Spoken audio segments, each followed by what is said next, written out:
Sudeep sir ಬಗ್ಗೆ ಮಾತಾಡೋದಾದ್ರೆ ಏನ್ ಹೇಳೋದಕ್ಕೆ ಇಷ್ಟಪಡ್ತೀರಾ? ನಿಮ್ಮನ್ನ ತಿದ್ದುತ್ತಾ ಇದ್ರು, ಯಾವುದೋ ಒಂದು ರೀತಿಯಲ್ಲಿ ಬಂದು ನಿಂತ್ಕೋತಾ ಇದ್ರು. ಇಡೀ ವಾರದಲ್ಲಿ ನೀವು ಮಾಡುವಂತಹ ಏನೇನ್ ತಪ್ಪುಗಳಿದೆಯೋ, ಏನೇನ್ ಸರಿಗಳಿದೆಯೋ ಅದೆಲ್ಲವನ್ನು ಕೂಡ ಹೇಳುವಂತ ಪ್ರಯತ್ನವನ್ನ ಮಾಡ್ತಿದ್ರು, ನಿಮ್ಗೆ ಅರ್ಥ ಮಾಡಿಸುವಂತ ಪ್ರಯತ್ನವನ್ನ ಮಾಡ್ತಾ ಇದ್ರು. ಅವ್ರ ಬಗ್ಗೆ ಹೇಳೋದಾದ್ರೆ ಸುದೀಪ್ ಸರ್ ಆಕ್ಚುಲಿ 1 ವೀಕ್ ಬಂದಿರ್ಲಿಲ್ಲ.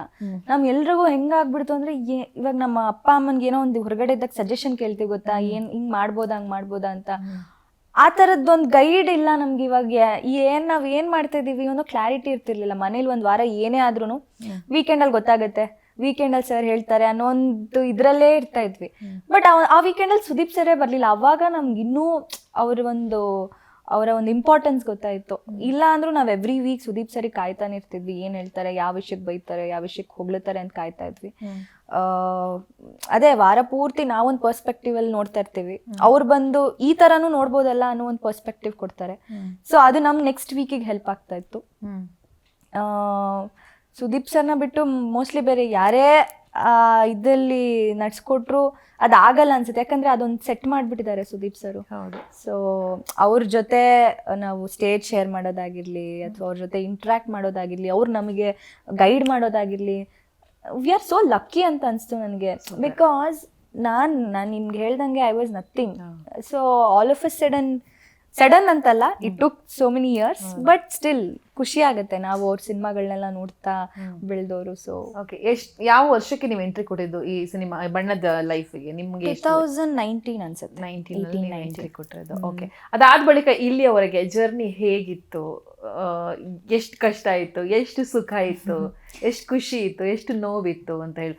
ಕೆಂಡ ಸಂಪಿಗೆ ಸೀರಿಯಲ್ ಆದಾಗ ಒಂದು ಬ್ರೇಕ್ ತಗೊಳ್ತೀರಾ, ಅನಾರೋಗ್ಯ ಏನಾಗಿತ್ತು ಆ ಸಂದರ್ಭದಲ್ಲಿ ಅಂತೆಲ್ಲ ಹೇಳಿ. ಕೆಂಡ ಸಂಪಿಗೆ ನನಗೆ I don't want to talk about it. ಈಗ ಚೆನ್ನಾಗಿ ಆಗ್ತಾ ಇದೆ. ಏನು ಗೊತ್ತಾ, ಈಗ ನಾನು ಹೆಂಗೆ ಅಂದರೆ ಆ್ಯಸ್ ಅ ಪರ್ಸನ್, ನಾನು ವರ್ಕ್ ಮಾಡೋ ಜಾಗದಲ್ಲಿ ನಾನು ಎಲ್ರಿಗೂ ರೆಸ್ಪೆಕ್ಟ್ ಕೊಡ್ತೀನಿ. ಅದನ್ನೇ ನಾವು ಎಕ್ಸ್ಪೆಕ್ಟ್ ಮಾಡ್ತೀವಲ್ಲ. ಸೊ ಎಲ್ಲೋ ಒಂದು ಕಡೆ ಒಂದು ಈಗೋ ಹರ್ಟ್ ಆಗುತ್ತೆ, ಸೆಲ್ಫ್ ರೆಸ್ಪೆಕ್ಟಿಗೆ ಹರ್ಟ್ ಆಗುತ್ತೆ ಅಂದಾಗ ನಾನು ಐ ಆಮ್ ನಾಟ್ ಸಮ್ವನ್ ಆ ಜಾಗದಲ್ಲಿ ಇರಕ್ಕೆ ನನಗೆ ಇಷ್ಟ ಆಗಲ್ಲ. ಸೊ ಹಾಗಾಗಿ ಕೆಲವೊಂದು ಡಿಸಿಷನ್ಸ್ ಮಾಡಬೇಕಾಗಿ ಬರುತ್ತೆ. ಅದು ಬಿಟ್ಟರೆ ಇನಿಷಿಯಲ್ ಸ್ಟೇಜಲ್ಲಿ ಇವಾಗ ಏನಾಗುತ್ತೆ ಗೊತ್ತಾ, ಕರಿಯರ್ ಸ್ಟಾರ್ಟ್ ಆಗೋಕ್ಕೆ ಮುಂಚೆ ಯಾವುದಾದ್ರೂ ಒಂದು ಆಪರ್ಚುನಿಟಿ ಸಿಕ್ಕಿದ್ರೆ ಸಾಕಪ್ಪ, ಯಾವುದೋ ಒಂದು ನಮ್ಮನ್ನು ನಾವು ಪ್ರೂವ್ ಮಾಡ್ಕೊಳಕ್ಕೆ ಸಿಕ್ಕಿದ್ರೆ ಸಾಕಪ್ಪ ಅಂತ ಕಾಯ್ತಾ ಇರ್ತೀವಿ. ಹೋಗ್ತಾ ಏನಾಗುತ್ತೆ, ಇವಾಗ ಇದಕ್ಕಿಂತ ಬೆಟರ್ ಏನೋ ಮಾಡಬೇಕು ಅಂತ ಆಗುತ್ತೆ. ಇನಿಷಿಯಲಲ್ಲಿ ಯಾವ ಥರ ಕಷ್ಟಗಳಿರುತ್ತೋ ಆ ಥರನೇ ಕಷ್ಟಗಳಿರಲ್ಲ. ನೆಕ್ಸ್ಟ್ ಇವಾಗ ಆಪರ್ಚುನಿಟೀಸ್ ಬರ್ತಾ ಇರುತ್ತೆ, ಚೂಸ್ ಮಾಡೋದ್ರಲ್ಲಿ ಕಷ್ಟ ಆಗುತ್ತೆ. ಯಾವ್ದು ಚೂಸ್ ಮಾಡಬೇಕು, ನೆಕ್ಸ್ಟ್ ಇದು ಹೆಂಗೆ ಹೆಲ್ಪ್ ಆಗುತ್ತೆ ನಮ್ಮ ಕರಿಯರ್ ಗ್ರೋತಿಗೆ ಅನ್ನೋ ಥರದ್ದು. ಸೊ ಅವಾಗ ಒಂಥರ ಕಷ್ಟ ಆದರೆ ಇವಾಗ ಒಂಥರ ಕಷ್ಟ. ಅವಾಗ ಏನ್ ಮಾಡ್ತಿದ್ಯಾ ಅಂತ ಕೇಳ್ತಾರೆ. ಈಗ ಯಾವ್ದು ಮಾಡ್ತಿದ್ಯಾ ಅಂತ ಕೇಳ್ತಾರೆ.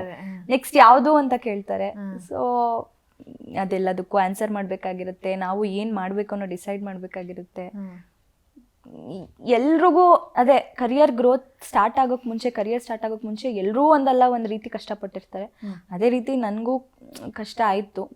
ಬಟ್ ಲಕ್ಕಿಲಿ ಏನಂದ್ರೆ, ನಾನು ಹೇಳಿದ್ನಲ್ಲ, ಯುವರತ್ನ ಸೆಟ್ಟಲ್ಲೇ ಅಷ್ಟು ವರ್ಷದಿಂದ ಇದ್ದಂಥ ಸ್ಟೂಡೆಂಟ್ಸ್ಗಳು ಇವತ್ತಿಗೂ ದೇ ಆರ್ ಸ್ಟಿಲ್ ಸ್ಟ್ರಗ್ಲಿಂಗ್. ಅಂದ್ರೆ ಏನೋ ಒಂದು ಆಪರ್ಚುನಿಟಿಗೋಸ್ಕರ. ಹಂಗೆ ನೋಡಕ್ ಹೋದ್ರೆ ನನಗೆ I feel so blessed. Okay, ಏನೋ ಒಂದು ಆಗ್ತಾ ಇದೆ ನನ್ನ ಲೈಫಲ್ಲಿ ಅಂತ. ನನಗದು ನೋಡಿ ನನ್ಗೇನು ಅರ್ಥ ಆಗಿರೋದಂದ್ರೆ, ನಮ್ಗೆ ಅಂತ ಬರ್ತಿದ್ರೆ ಅದು ನಮ್ಗೆ ಸಿಕ್ಕೇ ಸಿಗುತ್ತೆ. ಸೊ ಅದಕ್ಕೆ ನಾವು ಏನು ಎಫರ್ಟ್ಸ್ ಹಾಕಬೇಕು ಅದನ್ನು ಹಾಕ್ಬೇಕಷ್ಟೆ.